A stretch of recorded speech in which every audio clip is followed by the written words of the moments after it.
आता होट चोरीच्या विषयामध्ये कर्नाटक आणि देशामध्ये एक आंदोलन काँग्रेस पक्षाने उभा केलेला आहे. त्यावरती राहुल गांधीजीने ह्या एक होट चोरीच्या जे काही ऑगस्ट 7 तारखेला जे काही एक प्रेस कॉन्फरन्स करून देशामध्ये खळबळ उठवणारे एक गोष्ट उभा केलेला आहे. त्या विषयाबद्दल भारतामध्ये इलेक्शन आयोग याच्यावरती संशय निर्माण झालेला आहे. त्या विषयावरती काँग्रेस पक्ष सतत इलेक्शन आयोगाला प्रश्न विचारत आले, परंतु त्यांच्याकडनं प्रश्न काही येत नाहीये. तर त्याच्यामुळं काँग्रेस पक्षाने एक जन आंदोलन सृष्टी केलेलं आहे. ह्या विषयाबद्दल काँग्रेस पक्षाच्या खानापूर तालुका ब्लॉक अध्यक्ष, रुरल ब्लॉक अध्यक्ष ईश्वर गाडे आणि महिला ब्लॉक अध्यक्ष दीपा पाटील आमच्या बरोबर आहेत.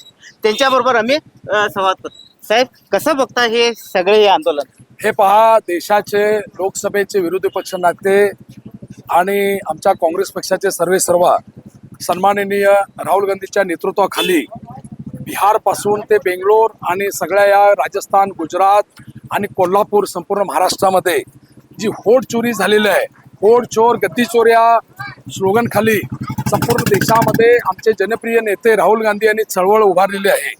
ह्याच्या पाठीमागचा उद्देश एकच की गेल्या या लोकसभेमध्ये असू देत किंवा देशामध्ये हे विधानसभेच्या इलेक्शन्स असू देत, ह्यांनी totally on it face itself Rahul गांधीजींनी विथ पुराव्याने सिद्ध करून दिलेले आहे की बेंगळूर सारख्या ठिकाणी एक माणसाच्या महिलेच्या नावाखाली 80 होट आणि बिहार सारख्या ठिकाणी जवळजवळ संपूर्ण देशामध्ये 65 लाख होट हे सगळे बोगस केलेले आहेत आणि त्यामुळे त्यांना या खुर्चीवरती राहण्याचा अधिकार नाही आहे.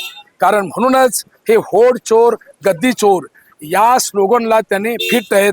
त्यामुळे लोकशाही बचावण्यासाठी डॉक्टर बाबासाहेब आंबेडकरने जे संविधान केलेले आहे ह्याच्यामध्ये व्हायब्रंट डेमोक्रेसी इंडियाची आहे आणि भविष्यकाळामध्ये जर सेम फॅशन इज कंटिन्यू, त्यामुळे मग ह्या देशामध्ये लोकशाहीच राहणार नाही. ह्यासाठी आम्ही हे आंदोलन खानापूरच्या आमच्या सर्व नेत्या डॉक्टर अंजली निंबाळकर यांच्या नेतृत्वाखाली आज हजारोच्या संख्येनं आज हे जनआंदोलन केलेलं आहे आणि स्लोगन देऊन आम्ही खानापूरपासून ते नंदगड संगोळी रायनाला आम्ही आशीर्वाद घेऊन आज या ठिकाणी मी आलेलो आहोत. सर, आता फक्त सांकेतिक व्हायचं नाही आहे. हे आंदोलन गावागावापर्यंत प्रत्येक मतदारकडे हे आंदोलन जाऊन पोहोचण्यासारख्या काँग्रेस पक्षाचं काय नियोजन आहे? डेफिनेटली फार चांगला प्रश्न विचारला. आमच्या नेत्या डॉक्टर अंजली निंबाळकरच्या नेतृत्वाखाली आम्ही सगळे महिला काँग्रेसच्या अध्यक्ष असू देत, मुंचनीत घडद अध्यक्ष असू देत आणि सर्व कार्यकर्ते आम्ही गल्लीपासून गावागावापर्यंत आम्ही ह्याच्याबद्दल आंदोलन करणार आहे आणि जनमानसामध्ये आम्ही त्यांना पटवून देणार आहे विथ प्रायमा पेसी होट्सने पुरावा की बीजेपीने जे होटिंग घातलेलं आहे. आम्हाला शंका आहे गेल्या इलेक्शनमध्ये सुद्धा ज्या वेळेला आता लोक इलेक्शन झाले 2023ला, त्याच्यामध्ये सुद्धा इतके लाखोनी होट कसे गेले त्याबद्दल सुद्धा संक्षिप्त जनमानसामध्ये निर्माण झालेले आहे. ह्या आता होट परीक्षण सुरू आहे इलेक्शनच्या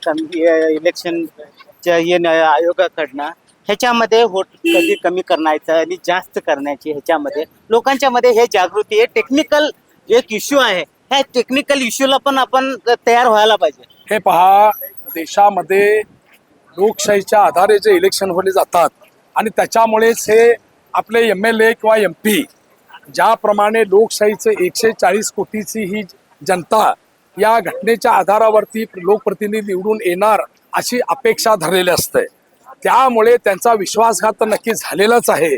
तेव्हा या येणाऱ्या ह्याच्यामध्ये मतदार शाणे झालेले आहेत आणि त्यांना कळून चुकलं आहे की खरोखरच ह्या मोदी सरकारने जो काय मतदार घोळ केलेला आहे हे उघड्या डोळ्यांनी राहुल गांधीने पाटणासारख्या ठिकाणी, बेंगळूरसारख्या ठिकाणी विथ प्रूफ दाखवलेलं आहे. ह्याच्यापेक्षा तुम्हाला काय मोठं प्रूफ आहे? म्हणून त्यांना नैतिकचा अधिकार नाही द्या. नो लोक स्टँडिंग तो ऑक्युपाय चेअर. साहेब, आता प्रत्येक विधानसभा क्षेत्रामध्ये असं आंदोलन उभा होतं ना? हा, डेफिनेटली. हे नॉट ओनली हे आता राहुल गांधींच्या नेतृत्वाखाली आता हे राज्यामध्ये, जिल्ह्यामध्ये, तालुक्यामध्ये, गल्लीमध्ये हे आंदोलन आता अति उग्र आणि अग्रेसिव्ह होणार आहे आणि जेणेकरून बीजेपीचा जो काय असली चेहरा आहे तो उघड पडलेला आहे. हे जनतेने आता पाहिलेलं आहे सोशल मीडियाच्या माध्यमातून. आणि इलेक्शन कमिशनर हे ट्रान्सपरन्सी त्यांची मेंटेन करायची, इलेक्शन लिस्ट प्रिपेअर करायचं चांगल्या पद्धतीचं. It is the duty of the election commissioner, but election commission not responding, they are not answering. They have to answer, they have to clarify the doubts. जोपर्यंत उत्तर मिळत नाही तोपर्यंत रस्त्यावरती काँग्रेस पक्ष आहे. डेफिनेटली सर, जोपर्यंत त्या देशामध्ये लोकशाहीच्या आधारे, निवडणुकीच्या आधारे जनप्रतिनिधी निवडून गेले जातात, त्या मतदारांचा विश्वासघात होता कामा नये. अन्यथा या देशामध्ये काय होईल, अराजकता मानेल की चोरून जर अधिकारी किंवा MP आणि जर MLA निवडून येत असतील तर भविष्य काळामध्ये जी जगामध्ये जी मोठी लोकशाही आणि घटना बाबासाहेब आंबेडकर लिहिलेली आहे त्याला अर्थ राहिला नाही. आणि ह्याच्यामुळे दिवसा आता हे उग्र आंदोलन होत आलेलं आहे आणि लोकांच्या मध्ये आक्रोश निर्माण व्हायलंय. ह्याच्याबद्दल जरा मोदीजींनी लक्ष द्यावं. आणि election commissioner they are silent.